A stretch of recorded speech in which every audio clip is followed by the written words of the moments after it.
Tama na. Ayokong may masaktan dahil sa akin.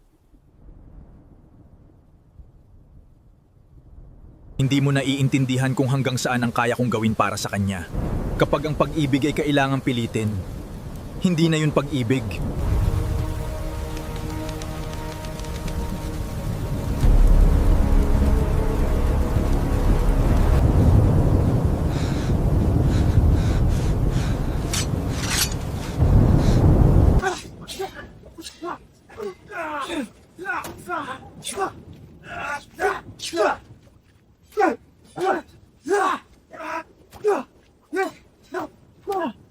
Tama na. Ayoko nang may masaktan. Mas pinili ka niya kahit nauna ako. Hindi pagmamay-ari ang pag-ibig.